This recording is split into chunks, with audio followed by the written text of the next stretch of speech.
Hello Skandavel வீவர்ஸ்க்கு வணக்கம். குமார சஷ்டி ஆரம்பிக்குது. நாளைக்கு மத்தியானத்துலேருந்து மறுநாள் வெள்ளிக்கிழமை 12ஆம் தேதி மத்தியானம் வரைக்கும் இருக்குது குமார சஷ்டி.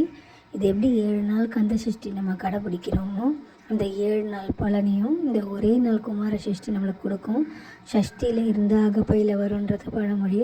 அகப்பைனா மழலை வருன்றது ஐதீகம். அதுவும் நாளைக்கும் இருக்கிற சஷ்டின்றது குமார சஷ்டி.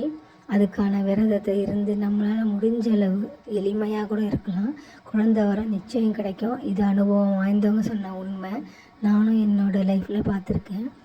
தேன், தினை மாவு, 6 விளக்கு, 6 கற்பூரம் ஏற்றி பூஜை பண்ணி வேல்மாறல் படிக்கணும். ரொம்ப உடம்பை வருத்திக்க வேணாம். ஆனால் சிந்தை முழுதும் சரவண பவான்னு சொல்லிக்கிட்டு இருக்கணும். அந்த குழந்தை வரனாலே குமரன் தான், அழகந்தான். அவரோட மனசு வைக்கிற நாள் நாளை மத்தியானம் வரைக்கும் இருக்குது குமார சஷ்டி. இந்த குமார சஷ்டின்றது வெள்ளிக்கிழமை வர்றதுனால ஆனி உத்திரத்தில் வருது.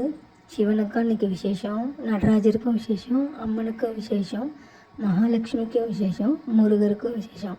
இந்த சக்திகள்லாம் சேர்ந்து வர நாள் அந்த வெள்ளிக்கிழமை. அதை தயவு செய்து யூஸ் பண்ணிக்கோங்க. குமரனை நம்புங்க. குழந்தை நிச்சயம் உங்களுக்கு.